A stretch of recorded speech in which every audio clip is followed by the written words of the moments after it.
Hi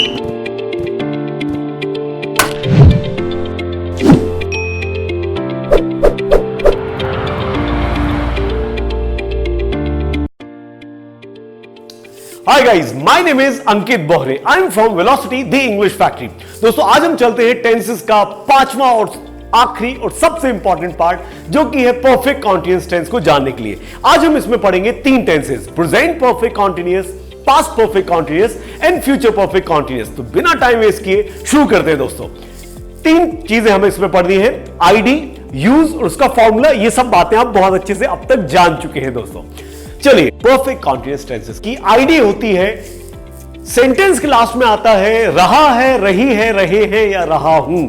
लेकिन इसके साथ में आता है टाइम से, इतने टाइम से. जैसे कि देखिएगा, मैं 6 बजे से क्रिकेट खेल रहा हूं, मम्मा 8 बजे से खाना बना रही हैं, पापा 3 सालों से जॉब कर रहे हैं. ये देखिए, सेंटेंस के लास्ट में क्या आ रहा है दोस्तों? ये होना बहुत जरूरी है और साथ में टाइम से आना जरूरी. जब ये दोनों मिलते हैं तो बनता है परफेक्ट कॉन्टिन्यूअस टेंस. ध्यान रखिएगा, ये काफी इंपॉर्टेंट चीज है. अब हम बात करते हैं यूज. दोस्तों, प्रेजेंट परफेक्ट कॉन्टिन्यूअस टेंस का यूज होता है यह बताने के लिए कि कोई व्यक्ति कब से काम कर रहा है. जैसे देखिए, आपने कॉन्टिन्यूअस टेंस पढ़ा दोस्तों. कॉन्टिन्यूअस टेंस में आपको बताया था कोई व्यक्ति कुछ कर रहा है. प्रेजेंट कॉन्टिन्यूअस याद करिए. Alright, part 3. ऑलराइट, आपको उस पार्ट में बताया था कोई व्यक्ति कुछ कर रहा है, यह बताने के लिए प्रेजेंट कॉन्टिन्यूअस टेंस. जैसे कि वो पैसा सेव कर रहा है. लेकिन प्रेजेंट परफेक्ट कॉन्टिन्यूअस टेंस में यह भी बताते हो कि वो व्यक्ति कब से पैसा सेव कर रहा है, टाइम भी बताओगे. तो कुल मिलाकर प्रेजेंट परफेक्ट कॉन्टिन्यूअस टेंस का यूज होता है यह बताने के लिए कि कोई व्यक्ति कब से काम कर रहा है, कोई भी एक्शन कितने समय से होता आ रहा है, आप जो भी काम कर रहे हैं वो कितने समय से कर रहे हैं.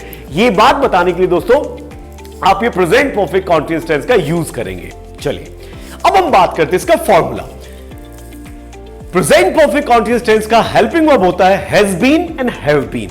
हैज बीन का यूज होता है पूरे सिंगुलर सब्जेक्ट्स के साथ और हैव बीन का यूज होता है पूरे प्लूरल सब्जेक्ट्स के साथ. ऑलराइट, हमेशा याद रखेंगे दोस्तों, परफेक्ट कॉन्टिन्यूअस, पूरे परफेक्ट कॉन्टिन्यूअस टेंस में हमेशा वर्ब का आईएनजी फॉर्म ही आता है, तो आईएनजी फॉर्म आएगा इसके साथ. चलिए फॉर्मूले में देखते हैं. फॉर्मूला इसका थोड़ा सा इंटरेस्टिंग है, कुछ नई चीज आपको इसमें जरूर मिलेगी. देखिएगा क्या फॉर्मूला इसका होगा: subject plus has been, have been plus verb का ING form plus object plus since for and time. इसमें सिंस फॉर भी जोड़ा जाता है दोस्तों. क्यों? क्योंकि जो आप टाइम जोड़ा ना आपने एक्स्ट्रा, इतने टाइम से, तो ये सिंस ऑफ फॉर से का फील देता है. से 8 बजे से, तो ये से का फील देता है और टाइम जो है वो टाइम की जगह आ जाएगा दोस्तों. सिंस ऑफ फॉर में से कोई एक चीज लेनी पड़ती है. कहां सिंस लगेगा, कहां फॉर लगेगा, इस वीडियो में मैं आपको नहीं बताऊंगा. आपको पहले ही एक स्पेशल वीडियो बनाया जा चुका है आपके लिए, जिसमें सिंस ऑफ फॉर के बारे में बहुत अच्छे से डिटेल में आपको बताया गया है दोस्तों. तो हमारी इस लिंक पर जाइए और सिंस ऑफ फॉर को बहुत अच्छे से पढ़िए, आपको कोई डाउट नहीं रहेगा. That I am sure about guys. चलिए, अब हम इसका फॉर्मूला बनाते हैं. मैं 8 बजे से मूवी देख रहा हूं. I have been watching movie since 8 o'clock. क्यों सिंस लगाया नहीं बताऊंगा, ध्यान रखना है दोस्तों. यहां हैव बीन क्यों लगाया? यस, ये आप देखिए, हैव बीन इसलिए लगाया क्योंकि सब्जेक्ट क्या था? आई वी यू दे है तो आएगा हैव बीन. और अगर मैं बोल देता वो 8 बजे से मूवी देख रहा है तो क्या हो जाता? He has been watching movie since 8 o'clock. Very nice guys. चलिए, मैं 8 बजे से मूवी नहीं देख रहा हूं. I have not been watching movie since 8 o'clock. बताया था आपको, याद होगा, जब भी कभी दो शब्दों से मिलकर हेल्पिंग वर्ब बनता है, नॉट हमेशा पहले हेल्पिंग वर्ब के बाद आता है. चलिए, इंटरोगेटिव में, क्या मैं 8 बजे से मूवी देख रहा हूं? Have I been watching movie since 8 o'clock. यहां पर आप देखिए मैंने इंटरोगेटिव में क्या किया, आपको बताया है दो शब्दों से मिलकर कभी कोई हेल्पिंग वर्ब होगा, इंटरोगेटिव में पहला उठ के आएगा सब्जेक्ट के आगे और दूसरा रहेगा सब्जेक्ट के बाद. चलिए, नेगेटिव इंटरोगेटिव में नॉट आता है हमेशा सब्जेक्ट के बाद. तो यहां क्या होगा? क्या मैं 8 बजे से मूवी नहीं देख रहा हूं? Have I not been watching movie since 8 o'clock. अभी देखिएगा, वो 8 बजे से मूवी नहीं देख रहा है. He has not been watching movie since 8 o'clock। क्यों लगाया यहां पर, देखिए आप, हैज नॉट क्यों लगाया, दो शब्दों से मिलकर बनाए। क्या वो 8 बजे से मूवी देख रहा है? Has he been watching movie since 8 o'clock। क्या वो 8 बजे से मूवी नहीं देख रहा है? Has he not been watching movie since 8 o'clock। दोस्तों ये था हमारा प्रेजेंट परफेक्ट कॉन्टिन्यूअस। अब हम बात करते हैं इसकी खास important tips. Has been, have been. Has been का यूज पूरे सिंगुलर के साथ, हैव बीन का यूज पूरे प्लूरल के साथ। इस टेंस में हमेशा वर्ब का आईएनजी फॉर्म आएगा। इस टेंस में सिंस और फॉर का स्पेशली यूज किया जाता है टाइम बताने के लिए, उसमें से का फील निकालने के लिए। ध्यान रखिएगा, perfect continuous tense, present perfect continuous tense हमेशा यह बात बताता है कि आप कितने समय से कोई काम करते आ रहे हैं। बस ये बात है प्रेजेंट परफेक्ट कॉन्टिन्यूअस टेंस की। अब हम बात करते हैं past perfect continuous tense. Past perfect continuous tense में छोटा सा अंतर है दोस्तों। अंतर क्या है? देखिए आईडी वही है, बस आपको क्या करना है, रहा है, रही है, रहे हैं, रहा हूं की जगह लगा दीजिए रहा था, रही थी, रहे थे। बस फॉर्मूले में भी वही चीज है, देखिएगा वही चीज आपको सेंटेंसेस में मिल जाएगी, हर जगह वही आपको अंतर मिलेगा, देखिएगा कैसे। अब हम बात करते हैं दोस्तों इसका use. Past perfect continuous tense का यूज होता है बस यह बताने के लिए कोई व्यक्ति कब से काम करता आ रहा था। कोई भी काम जो पास्ट से होता आ रहा था वो कितने समय से होता आ रहा था यह भी बताते हो आप इसमें, और यह होता है पास्ट परफेक्ट कॉन्टिन्यूअस टेंस का यूज। जैसे कि मैं बोलूं कि मैं प्रोजेक्ट बना रहा था, तो उसमें मैंने टाइम नहीं बताया तो ये पास्ट कॉन्टिन्यूअस रहेगा। लेकिन जब आप इसमें टाइम भी बता दोगे कि मैं प्रोजेक्ट कब से बना रहा था, मैं 3 महीनों से प्रोजेक्ट बना रहा था, तो ये बन जाएगा दोस्तों पास्ट परफेक्ट कॉन्टिन्यूअस टेंस, और ये इसका यूज होता है। अब हम फॉर्मूले की बात करते हैं। पास्ट परफेक्ट कॉन्टिन्यूअस टेंस का हेल्पिंग वर्ब होता है हैड बीन, याद रखिएगा। और हैड बीन का यूज पूरे सिंगुलर, पूरे प्लूरल मतलब ऑल सब्जेक्ट्स के साथ होता है, और हैड बीन के साथ हमेशा वर्ब का आईएनजी फॉर्म ही आता है क्योंकि ये अल्टीमेटली कॉन्टिन्यूअस है। ऑलराइट, चलिए फॉर्मूले में कुछ नहीं करेंगे, हैज बीन, हैव बीन की जगह आप क्या लगा देंगे, सिर्फ हैड बीन, सिर्फ और सिर्फ ये। और देखिए क्या हो जाएगा यहां पर। चलिए सेंटेंस बनाते हैं। मैं 3 महीनों से मूवीज देख रहा था।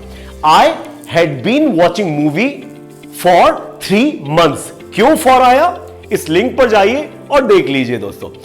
मैं 3 महीनों से मूवी नहीं देख रहा था। I had not been watching movie for 3 months। क्यों यहां पर नॉट लगाया है आपको बताया गया है 2 शब्दों वाला, ध्यान रखिएगा। क्या मैं 3 महीनों से मूवी देख रहा था? Had I been watching movie for 3 months। क्या मैं 3 महीनों से मूवी नहीं देख रहा था? Had I not been watching movie for 3 months। ये दोस्तों पास्ट परफेक्ट कॉन्टिन्यूअस टेंस। अब हम चलते हैं इसकी इंपॉर्टेंट टिप्स। सभी सब्जेक्ट्स के साथ हैड बीन आएगा, हैड बीन के साथ वर्ब का आईएनजी फॉर्म आएगा, सिंस फॉर का स्पेशली यूज किया जाएगा टाइम के साथ वो से वाला फील निकालने के लिए। पास्ट परफेक्ट कॉन्टिन्यूअस टेंस का यूज होता है ये बताने के लिए कोई भी व्यक्ति कितने समय से, कब से कोई काम करता आ रहा था, कब से वो काम कर रहा था। बस अब हम चलते हैं आज के आखिरी टेंस को जानने के लिए, वो है फ्यूचर परफेक्ट कॉन्टिन्यूअस टेंस। चलिए दोस्तों इसकी आईडी देखेंगे। आईडी क्या हो जाएगी, बस रहा था की जगह लगा दीजिए रहा होगा, रही होगी, रहे होंगे, और साथ में क्या रहेगा, टाइम के साथ से। इतने समय से कोई कुछ कर रहा होगा, यह बात है फ्यूचर परफेक्ट कॉन्टिन्यूअस टेंस की। सॉरी, अब हम बात करते हैं इसका use. Future perfect continuous tense का यूज ये बताने के लिए किया जाता है कोई व्यक्ति कब से कोई काम करता आ रहा होगा, कितने समय से वो व्यक्ति काम कर रहा होगा, इस बात को बताने के लिए आप फ्यूचर परफेक्ट कॉन्टिन्यूअस टेंस का यूज करते हैं। दोस्तों आप इसकी एक बहुत ही इंपॉर्टेंट चीज देखिए, वो है इसका फॉर्मूला। फॉर्मूले में दोस्तों हेल्पिंग वर्ब होगा will have been and shall have been. जैसा कि आप जानते हैं शैल हैव बीन का यूज आई और वी के साथ, बाकी सभी का यूज विल हैव बीन के साथ। लेकिन जैसा कि बताया गया है मॉडर्न इंग्लिश के स्पोकन फॉर्म में हम हर सब्जेक्ट का यूज दोस्तों विल हैव बीन के साथ कर सकते हैं, तो टेंशन मत लीजिएगा। यस, परफेक्ट कॉन्टिन्यूअस टेंस है तो वर्ब का आईएनजी फॉर्म ही होगा, तो बस लगा दीजिए आईएनजी फॉर्म। दोस्तों चलिए देखते हैं यहां पर अब फॉर्मूले में क्या होगा। हैड बीन जहां था वहां पर सिर्फ लगा दीजिए विल हैव बीन, और सेंटेंस देखिए, फॉर्मूला देखिए दोस्तों। मैं 3 बजे से मूवी देख रहा होऊंगा। आई will have been watching movie since 3 o'clock। मैं 3 बजे से मूवी नहीं देख रहा होगा। अब देखिए इंपॉर्टेंट चीज, मैंने बताया था 2 या 3 शब्दों से मिलकर अगर कोई हेल्पिंग वर्ब बनता है, नॉट हमेशा पहले के बाद आता है, तो इसलिए यहां पर will के बाद नॉट आएगा। I will not have been watching movie since 3 o'clock। क्या मैं 3 बजे से मूवी देख रहा होऊंगा? पहला अकेला जाएगा सब्जेक्ट के आगे, बाकी रहेंगे सब्जेक्ट के पीछे। ये हेल्पिंग वर्ब याद रखना दोस्तों जी। Will I have been watching movie since 3 o'clock। क्या मैं 3 बजे से मूवी नहीं देख रहा होऊंगा? नॉट हमेशा किसके बाद? नेगेटिव इंटरोगेटिव में सब्जेक्ट के बाद। Will I not have been watching movie since 3 o'clock। तो ये था दोस्तों हमारा फ्यूचर परफेक्ट कॉन्टिन्यूअस टेंस। इसके इंपॉर्टेंट टिप्स जान लेते हैं। विल हैव बीन का यूज इन सब्जेक्ट्स के साथ, शैल हैव बीन का यूज इन सब्जेक्ट्स के साथ, लेकिन मॉडर्न इंग्लिश के स्पोकन फॉर्म में हर सब्जेक्ट का यूज इनके साथ कर सकते हैं। वर्ब का आईएनजी फॉर्म ही आएगा। यस, ये जानना आपके लिए बेहद जरूरी था। तो दोस्तों यहां पर हम खत्म करते हैं टेंसेस की इस पूरी सीरीज को। ये 5 वीडियोस की हमारी सीरीज थी जो आपने देखी। फर्स्ट पार्ट में आपने जाना टेंसेस की टेबल को, सेकंड पार्ट में आपने जाना पूरे सिंपल को, थर्ड पार्ट में आपने जाना पूरे कॉन्टिन्यूअस को, फोर्थ पार्ट में आपने जाना पूरे परफेक्ट टेंसेस को, एंड पांचवा आखिरी आज का ये पार्ट, इसमें आपने जाना पूरे परफेक्ट कॉन्टिन्यूअस टेंसेस को। उम्मीद करते हैं टेंसेस के आपके कॉन्सेप्ट क्लियर हुए होंगे। जैसा भी आपको लगा ये पूरी सीरीज वीडियोस को देखिएगा। ये आपके लिए बहुत ही इंपॉर्टेंट चैप्टर है। इंग्लिश की जान है दोस्तों ये टेंसेस। इनको बहुत अच्छे से पढ़िए और एंजॉय करिए, एनरिच करिए अपनी इंग्लिश को। Thank you so much. Have a wonderful time guys. Enjoy English.